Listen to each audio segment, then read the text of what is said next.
by the corner of 5th Avenue and 42nd Street in the heart of New York, looked like a scene of stark contrasts.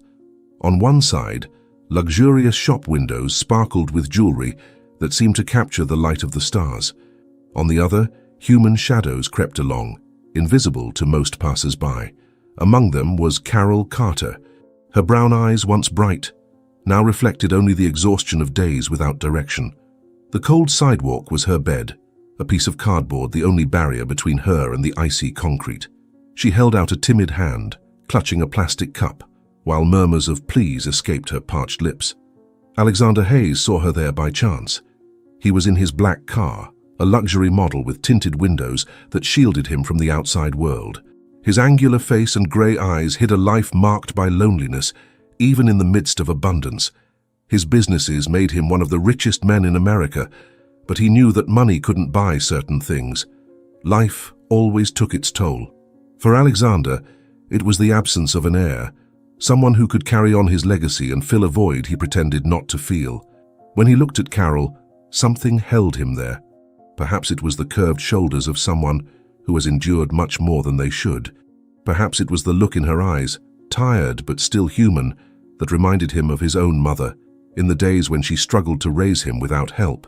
He pulled the driver over and got out, ignoring the curious looks his perfectly tailored suit attracted.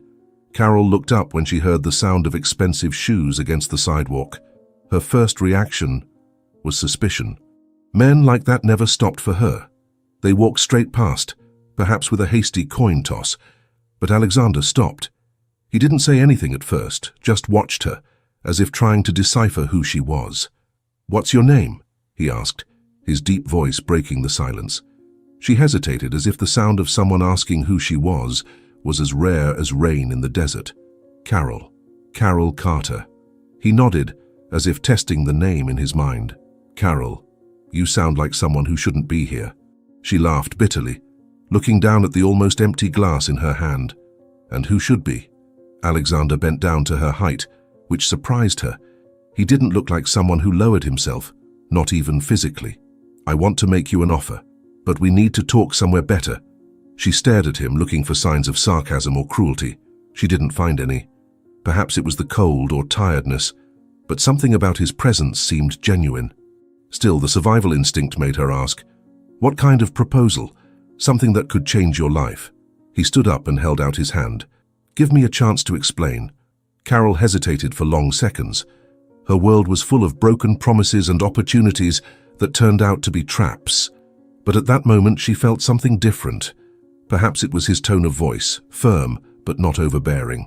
She took his hand, and he helped her up. The simple gesture reminded her that she was still human, despite everything. They got into the car, and Carol realized how out of place she was there. The soft leather upholstery contrasted with her dirty, torn clothes.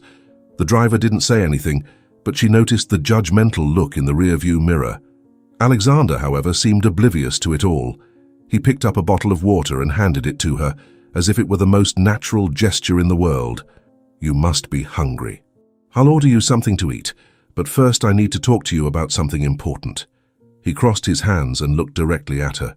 "I need someone who's willing to help me with something special." "How special?" she asked, suspicious. Alexander took a deep breath. He knew it would be hard for her to believe. "I want you to have a child for me." The shock hit her like thunder. She remained motionless, the glass of water trembling in her hand. "A son? Why me?" "Because you're perfect for it." He looked out of the window, as if searching for the right words. "You have no ties that bind you, but you have strength. I see that in you. And I'm not going to ask you to do that without getting something in return. I'm going to offer you a home, medical care, and enough to start a new life." Carol blinked, trying to process what he was saying. "And what happens after the baby is born?" "It will be mine. You won't have any responsibilities or rights over him, but you will have the freedom to move on." He looked at her seriously. "And you'll have the resources to never go through what you're going through now." She didn't know what to say. The proposal was surreal, almost absurd. But the hunger, the cold, and the hopelessness made her consider it. She knew that any decision at that moment could change her life forever. The tension in the car was palpable as Alexander waited for her answer. Carol looked outside. watching the city lights pass by like ghosts. Finally, she turned to him, her eyes carrying more than words could express. "I want to hear more." Alexander watched Carol for a moment, trying to assess the mountain of thoughts that were probably running through her mind. She looked even smaller under the glare of the city lights, coming through the car windows. Her hands gripped the glass of water so tightly that her knuckles were white. He knew he had been too direct, but he also knew he didn't have time to beat around the bush. "Look, Carol, I understand that this is a lot to process," he began, his voice softer now. "This proposal, it's not something I do without thinking. It's serious, and I want you to have all the information before you make any decisions." She looked up at him, still confused, but less defensive than before. It wasn't just the proposal itself that bothered her, but the man sitting in front of her. Why would someone like him, who clearly could have anything, turn to a homeless woman for something so important? "Why me?" The question came out before she could stop it, her voice laden with a mixture of incredulity and distrust. Alexander took a deep breath, pondering his answer. "Because you have something that money can't buy. Resilience, strength. You've survived things that most people would never even imagine facing. It's not just about bearing a child, Carol. It's about trusting that this child will come from someone who understands the value of struggle." She blinked, surprised by the answer. He seemed so sure, so convinced, but it still seemed like a distant dream, or perhaps a nightmare. "I don't know if I can trust that," she admitted, her voice shaking. "It's not as if my life has given me much reason to believe in good intentions." Alexander leaned in slightly, his expression becoming more serious. "Then let me prove it. Come with me. Let's go somewhere quieter, where I can explain everything. Tomorrow we can formalize it with a lawyer. I don't want you to do anything without clarity." Carol hesitated. His words were persuasive, but not forced. He didn't seem to want to manipulate her, just make sure she understood what was at stake. Finally, with an almost imperceptible nod, she agreed. "That's fine. But if I think there's something wrong, I'm out." Alexander smiled slightly, a smile that didn't reach his eyes but carried a trace of humanity. Fair enough. The car took them to a discreet but luxurious hotel in the center of Manhattan. There, Alexander had booked a private meeting room. When they arrived, Carol was impressed by the elegance of the space. There was a marble table in the center, leather chairs and large windows overlooking the city. Everything was different from anywhere she had ever been, but at the same time, the atmosphere made her feel uncomfortable. Alexander ordered her a meal, something simple but comforting, and waited patiently while she ate. He seemed to understand that she needed time to recover her energy before facing what was to come. After she had finished, he explained everything, this time in more detail. He told her about his need for an heir, about the contract that would guarantee her well-being during the pregnancy, and about how the baby would be exclusively his after birth. He emphasized that she would have the resources to restart her life, away from the streets and suffering.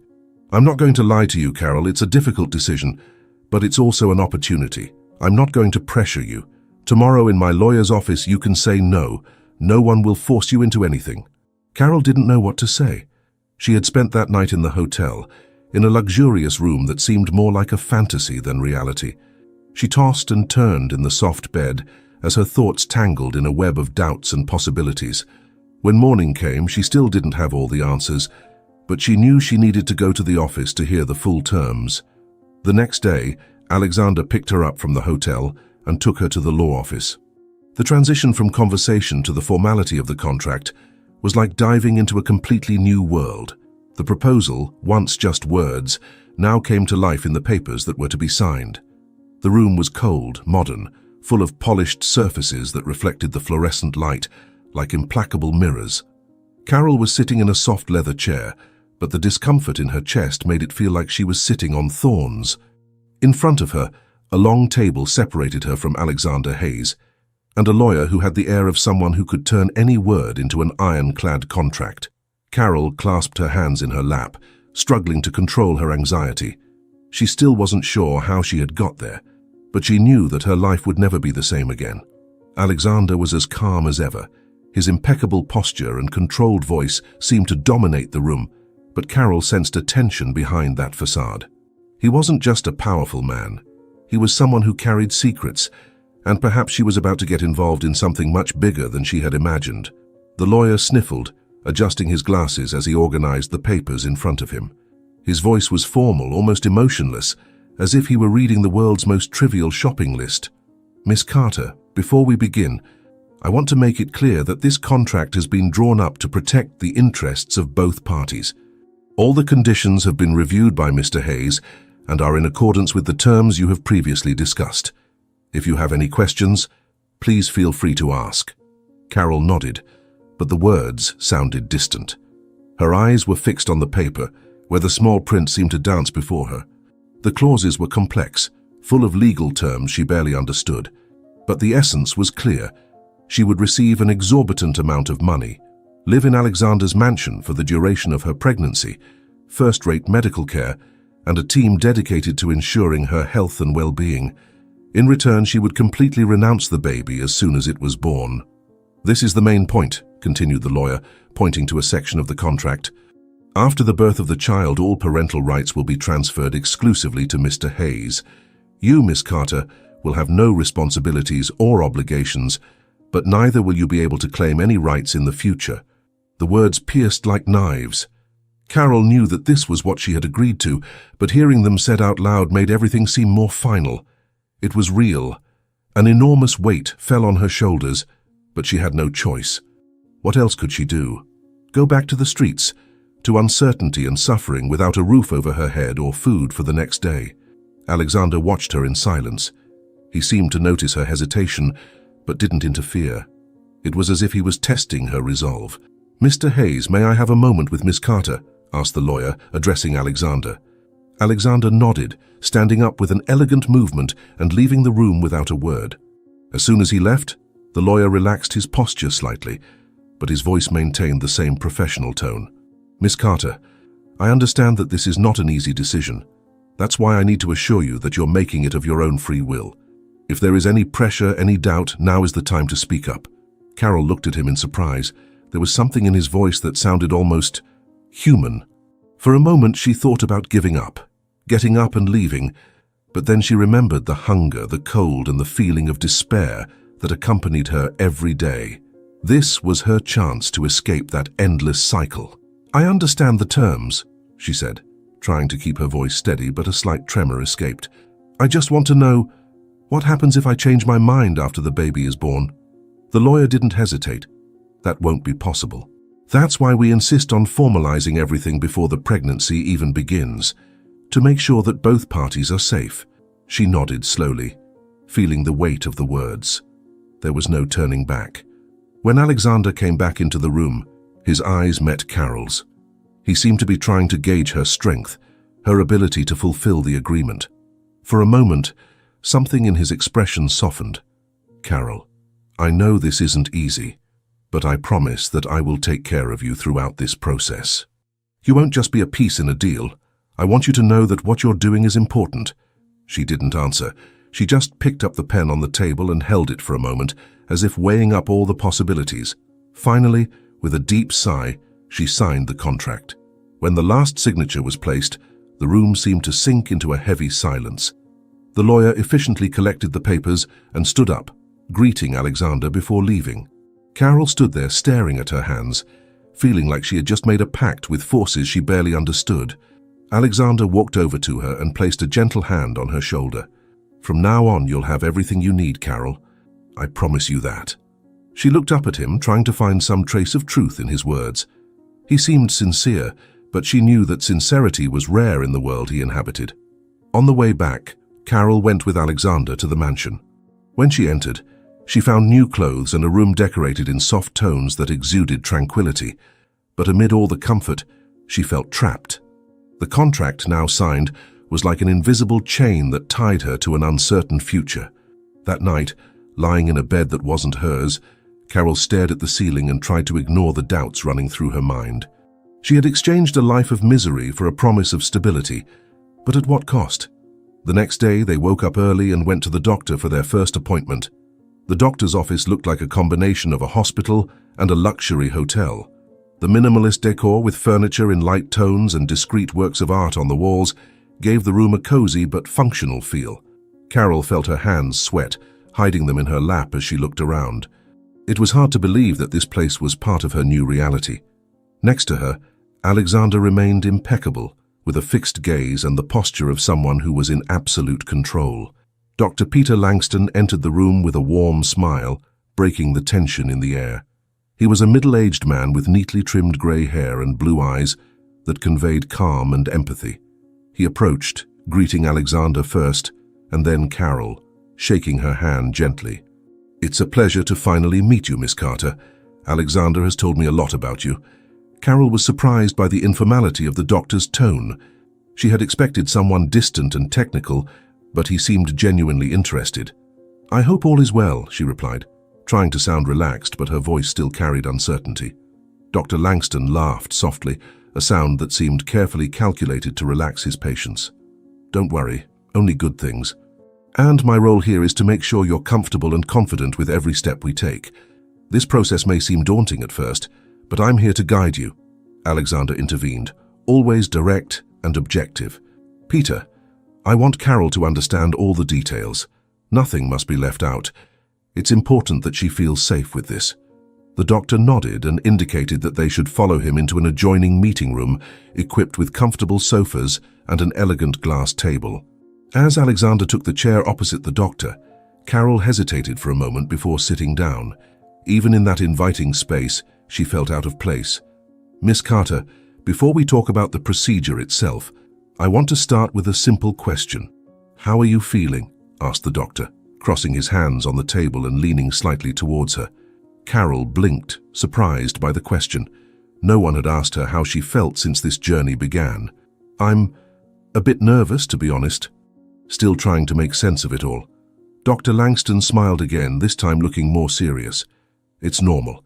Many people feel the same way. But nervousness isn't a barrier. It's just a sign that you care about what's going on.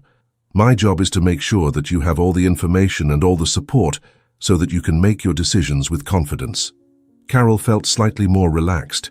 He didn't seem to be there just to perform a procedure. He seemed genuinely interested in her experience. Over the next few days, she underwent a series of consultations and examinations. Each office visit was accompanied by careful explanations from Dr. Langston, who made a point of translating medical terms into a language Carol could understand.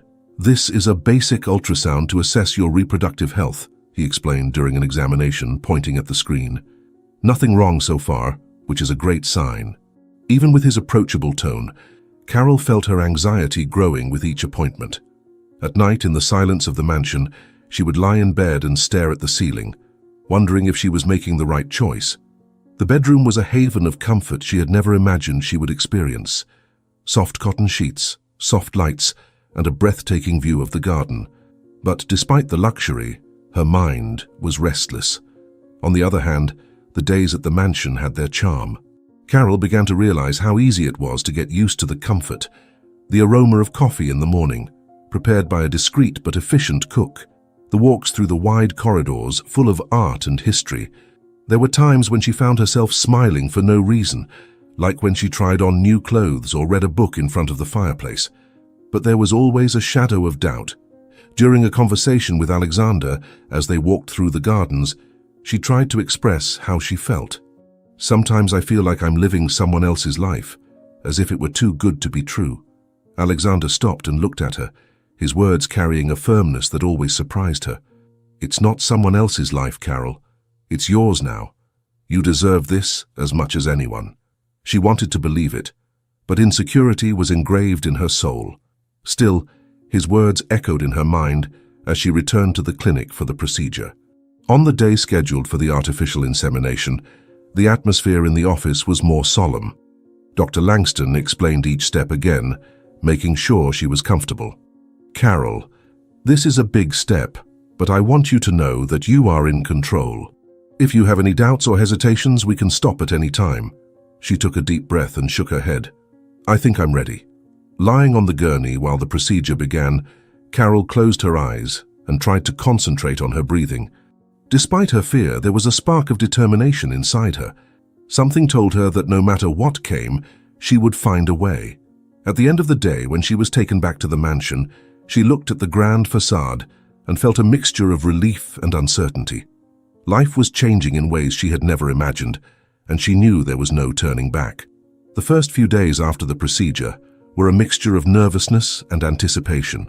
Carol lived in a constant state of anticipation, attentive to every sign in her body that might indicate whether the procedure had worked. Although Dr. Langston had explained that the results would take some time to be confirmed, she couldn't help but think. The mansion, with its vast corridors and opulent surroundings, offered a stark contrast to the emptiness she felt in her heart. There was so much space, so much beauty, but so little purpose. Carol was a woman who, even in the midst of hardship on the streets, always looked for something to do, something that would give her a reason to go on. Now, with comfort all around her, she discovered that idleness could be as suffocating as poverty. Alexander, on the other hand, seemed immersed in his meticulous routine. He spent long hours in the mansion's office, dealing with business that Carol could only imagine. They hardly crossed paths during the day, except for brief encounters at breakfast or dinner, always marked by a polite but distant cordiality. One particularly quiet morning, Carol decided to explore the mansion further. Although she had been there for weeks, she always felt there was something new to discover. That's how she found the library.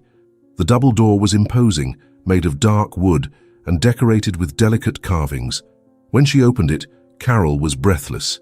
The room was bigger than many apartments she had ever seen. High bookshelves covered every wall, filled with books with colorful covers and luxurious bindings. A sliding ladder gave access to the highest shelves, and a skylight let in the sunlight, illuminating the room with a warm glow. She ran her fingers along the spines of the books, feeling the relief of the gilded letters and the slight wear that showed that some of them had been well used. Books had always been a refuge for Carol. Before she lost everything, she used to go to public libraries, immersing herself in stories that transported her away from the harsh reality she faced. Now she had before her a collection that seemed endless. That first day, Carol chose a classic novel and sat down in an armchair by the window. The hours passed without her noticing, and when she finally looked up, the sun was already setting. Over the next few days, the library became her refuge. Carol spent hours there, leafing through books, absorbing stories, and learning about worlds she had never imagined existed. Alexander began to notice her absence in other parts of the mansion, and one day decided to look for her. He entered the library and found her immersed in a book. Her face was relaxed, her eyes shining with the kind of enthusiasm he rarely saw in anyone. For a moment, Alexander hesitated, not wanting to interrupt her, but eventually he spoke. "A good book can hold you for hours, can't it?" Carol startled, suddenly closing the book. "Oh, I didn't hear you come in." Alexander smiled sideways, approaching her slowly. "I didn't mean to startle you. You've been spending a lot of time here." She shrugged, still unsure how to explain. "I like reading, I always have. Before, when things were different, books were one of the few things that made me forget my problems." He nodded, picking up a random volume from the shelf and examining it. "My mother used to say that books were like maps. They take you to places you'd never know about otherwise." Carol noticed the softness in his voice when he mentioned his mother. There was something there, a melancholy that seemed as out of place as herself in that mansion. "And she was right," Carol replied. "You have an incredible collection here. I don't know if I'll be able to read even half of it." Alexander laughed, a low, restrained sound. "Maybe I can help you. I have my favorites. I can show you some." She looked at him in surprise, not knowing what kind of reading he enjoyed. "I'd love to." And so began something that neither Carol nor Alexander had expected. Over the next few days, he would show up at the library in the late afternoon, always with a book in his hand, ready to recommend something or hear what she had thought of the latest read. She realized that he was more cultured and curious than he appeared, and he began to see in Carol something that went far beyond appearances, a keen intelligence and a curiosity that intrigued him. The two began to share more than just book tips.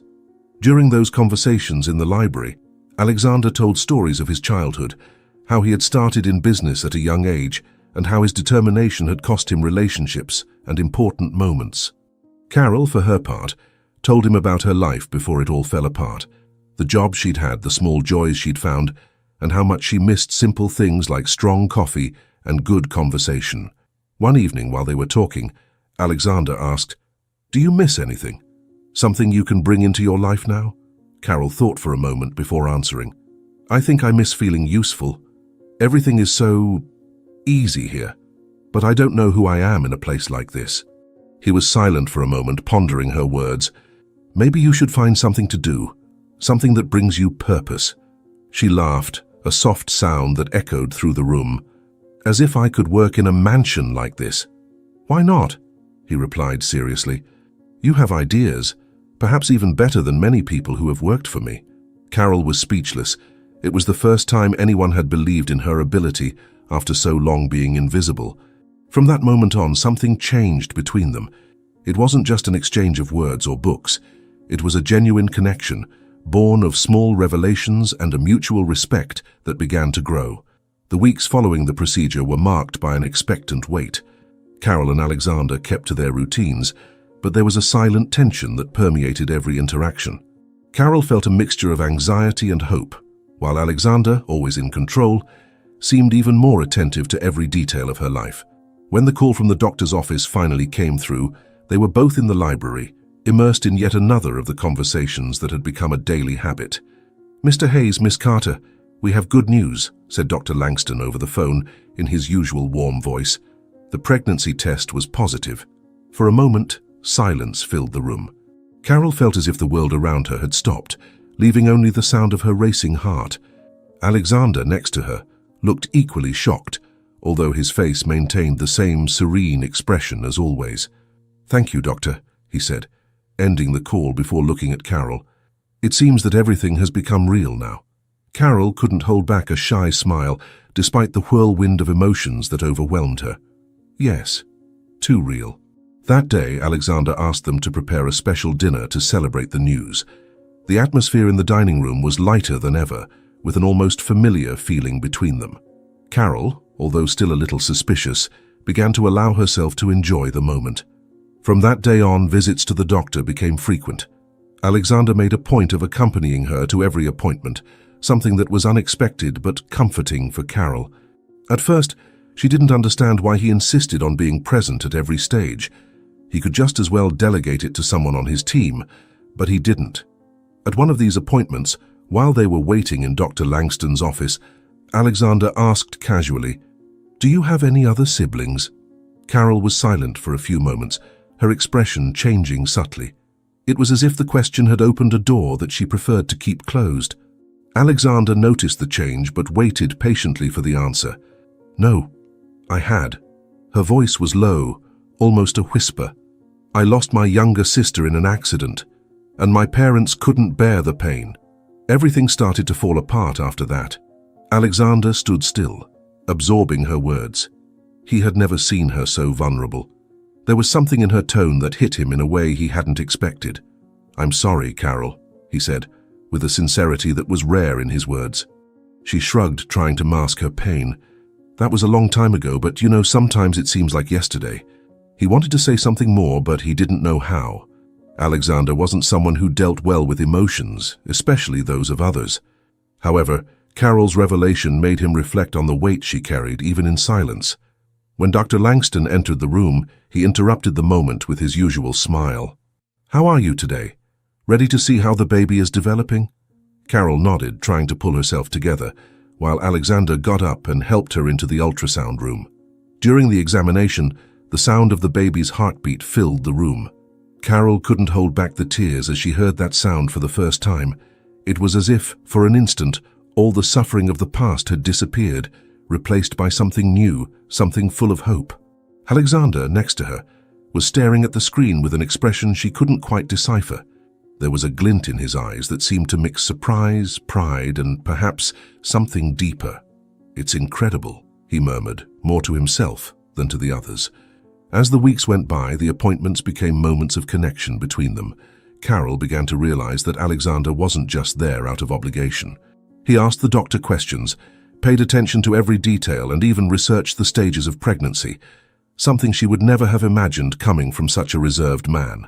One evening, while they were in the garden, Alexander asked her, "Do you regret having accepted?" Carol looked at him, surprised by the question. After a moment's thought, she answered, "No. I think that, in a way, it gave me a new chance. Something I would never have imagined." Alexander nodded. but didn't answer right away. Instead, he looked up at the stars for a long time before saying, "I never imagined it would change me so much either." Their relationship began to change in subtle but perceptible ways. Alexander, who had previously seemed cold and distant, began to show small gestures of care. He asked her how she was feeling, ordered her favorite foods, and even suggested that she sign up for online courses to pass the time. Carol, for her part, began to see Alexander in a new light. He wasn't just the powerful man who had made an unexpected proposal. He was someone who, little by little, showed layers that few had the opportunity to see. Each doctor's appointment became a milestone, a silent celebration of the progress they had both been waiting for. When the doctor confirmed that everything was going well with the baby, Alexander insisted on a toast. He opened a bottle of sparkling apple juice, carefully chosen so that Carol could join in, and made a little speech that left her speechless. "Carol, I know this wasn't the start you were hoping for, but I want you to know that your strength and courage are what make it all possible." She got emotional but managed to smile. "Thank you, Alexander, and thank you for being here, even when I didn't need you." Pregnancy, more than a physical process, became a journey of self-discovery for both of them. Alexander began to allow himself to feel something he had blocked for years, while Carol found a new meaning to her life. As the months passed, Carol's belly grew, and with it so did a relationship that no one, not even Alexander, had predicted. The contract that had once been an invisible barrier between them now seemed like a distant formality. There was something stronger and truer that bound them together, and every day that passed only strengthened that bond. The change began with small gestures. Alexander, always so practical and reserved, began to show care in unexpected ways. One day, he appeared in the library with a tray. On it was a bowl of fresh fruit and warm tea, something the doctor had recommended to help Carol relax. She looked up from the book she was reading, surprised to see him there with something so trivial but at the same time so meaningful. "I thought you might need a break," he said, placing the tray on the table next to the armchair. Carol smiled, feeling a wave of inexplicable warmth in her chest. "Thank you, Carol. I didn't know you were the kind of person who brought tea." Alexander laughed softly, a rare but pleasant sound. "Neither did I. But I'm learning." These little moments soon became part of her routine. Alexander would drop in frequently, asking how she was or simply sitting next to her to hear about what she was reading. He seemed genuinely interested, and Carol began to realize that this man, so rigid on the outside, had a human side that he carefully hid. But the most striking transformation came when Alexander began to insist on leaving the mansion. He claimed that Carol needed fresh air and new landscapes, and despite her initial resistance, she eventually gave in. Their first outing was to a nearby park, a quiet spot surrounded by tall trees. Alexander drove himself, something that surprised her, as she had always seen him being transported by drivers. On the way, he seemed almost relaxed, with his hands firmly on the steering wheel and his eyes fixed on the road. "How long has it been since you've been to a park?" he asked, looking away from her for a moment. Carol thought for a moment before answering. "I can't remember. I guess since before everything changed." Alexander nodded, as if he understood more than she had said. When they arrived, he helped her out of the car, and the two of them walked side by side along trails surrounded by trees that were already beginning to take on the colors of autumn. The wind was cool but not cold, and Carol felt refreshed. As they walked, they chatted about simple things, like the changing seasons or the people who passed them by. For the first time, it felt like they were far from any contract, obligation, or formality. Over time, these outings became more frequent. Alexander took her to local markets, where she tasted food she had never tried before, and to an old bookshop, where he encouraged her to choose as many books as she wanted. On one of these occasions, while leafing through a volume, Carol looked at him and jokingly asked, "What's the catch?" Alexander frowned, confused. "Prank? Yes, you've been so kind. I'm waiting for the moment when you ask me for something in return." He laughed, but there was a seriousness in his eyes when he answered, "There's no trick, Carol. I guess I just like spending time with you." His words caught her off guard. There was something in his tone that seemed more honest than anything he had ever said before. Carol felt her heart racing, but she looked away, pretending to be interested in the book in his hands. The connection between them became more evident every day. Alexander began to notice things that had previously gone unnoticed. How Carol frowned when she was concentrating, how she had a light but sincere laugh, and how her strength went far beyond the physical. He found himself watching her more than he should, but he couldn't help it. She, in turn, began to see Alexander as more than a powerful businessman. He was someone who, despite his tough facade, carried a loneliness that she knew well. On a particularly clear night, Alexander took her out onto the terrace of the mansion. The sky was full of stars, and he had prepared an alfresco dinner. The table was lit by candles and the aroma of food filled the air. Carol was speechless at the sight. "What is this?" she asked, looking at him with a mixture of surprise and gratitude. "I thought you deserved something special," he replied, pulling out a chair for her to sit down. As they ate dinner, they talked about things they had never shared before. Alexander talked about his difficult childhood, how he lost his father early, and how the pressure to succeed had shaped him in ways he didn't know whether they were good or bad. Carol, for her part, talked about the dream she had before her life changed, how she wanted to be a teacher and how somehow books were still her connection to that lost dream. When the evening ended, there was a closeness between them that neither of them could ignore. Alexander walked her back to her room, and before saying goodbye, he said something that echoed in Carol's mind. "You brought something into my life that I didn't know was missing. Thank you for that." Carol closed the door behind her, leaning against it for a moment. She felt a mixture of joy and confusion. She didn't know what was happening between them, but she knew that, whatever it was something she never expected to find. A few days passed. A storm that seemed to echo Carol's inner turmoil. Lightning lit up the sky, followed by thunder that made the mansion seem to vibrate. Carol was in her bedroom, feeling a growing discomfort that had started hours before, but was now intensifying in waves. Each contraction was like a current of energy running through her body, announcing that the moment had finally arrived. She tried to control her breathing, but the pain was undeniable. Fear and anxiety began to mix with excitement. She knew she was about to meet her son, but the road to that moment was more intense than she had expected. "Alexander," she shouted, her voice lacerated with pain. He appeared a few seconds later, panting, as if he was already on alert. His eyes immediately picked up on her state, and he wasted no time in taking charge of the situation. "Is it time?" he asked, with a calm that seemed rehearsed, although his eyes betrayed his concern. Carol nodded, holding onto the side of the bed as another contraction overtook her. Alexander picked up the phone and called the doctor, but the storm had knocked out part of the phone line in the area. Without hesitation, he helped her up, grabbing the nearest coat and carefully covering her before guiding her to the door. "We're going to the hospital now. I'll drive myself," he said, his voice firm. The drive to the hospital was chaotic.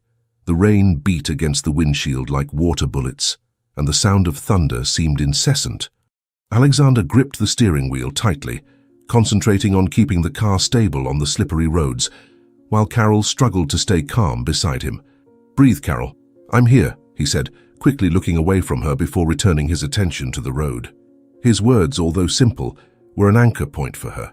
Alexander had a presence that somehow managed to calm her even in the most difficult moments. When they arrived at the hospital, a medical team was already waiting, warned by Alexander in a brief phone call while he was driving. Carol was placed on a stretcher and quickly taken to the delivery room. Alexander held her hand the whole time, refusing to leave her side. The birth was a mixture of pain, emotion, and an effort that seemed to consume everything Carol had. But finally, the baby's cry filled the room, drowning out even the sound of the storm outside. "It's a boy," announced the doctor, holding the child carefully before wiping him off and handing him into Carol's arms. Carol felt a wave of love so intense that it seemed impossible to describe. There he was, her son, small and perfect, with his eyes closed and crying softly. She looked at Alexander, who was standing next to her, seemingly speechless. But when Alexander came closer and saw the baby's face for the first time, something changed in his expression. His eyes fixed on the child's delicate features, the almond eyes, the soft skin tone, and a silent understanding began to emerge. The doctor, sensing the change in Alexander's expression, was direct, but with admirable gentleness. "Mr. Hayes, your son has characteristics indicative of Down syndrome. This was not detected during the examinations, but I want to assure you that he looks healthy. We'll carry out the necessary tests to confirm it." Alexander felt the weight of those words like thunder echoing inside him. He remained silent for a moment, looking at his son's little face in Carol's arms. It wasn't what he had expected, but at the same time, there was something undeniably special about that child. Carol, still tired from the birth, noticed Alexander's hesitation and squeezed his hand. "He's beautiful, Alexander. Our son is beautiful." Those words broke something inside him. Alexander swallowed, feeling a wave of emotions that he didn't know how to name. Love, fear, guilt, all at the same time. He bent down beside her, running his hand gently over the baby's soft head. "He's amazing," he murmured, his voice laden with a vulnerability he rarely showed. The next few days were a learning experience for both of them.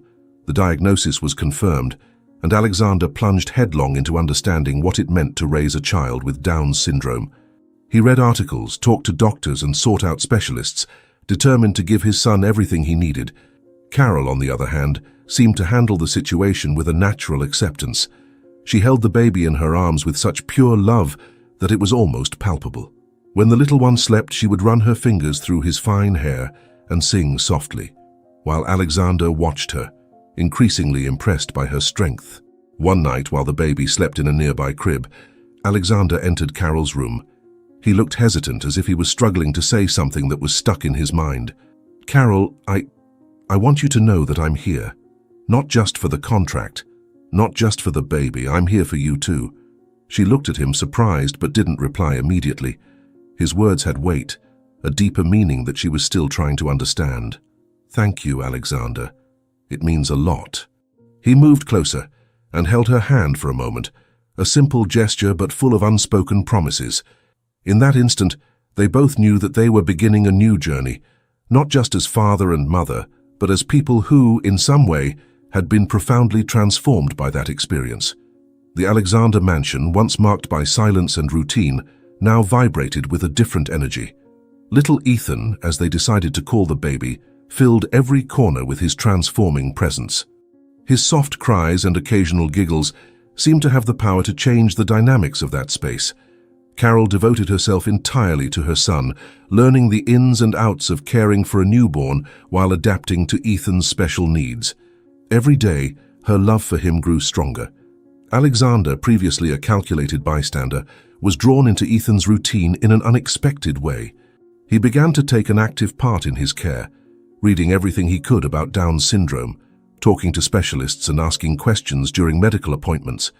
He watched Carol's dedication with admiration, but at the same time felt a growing burden.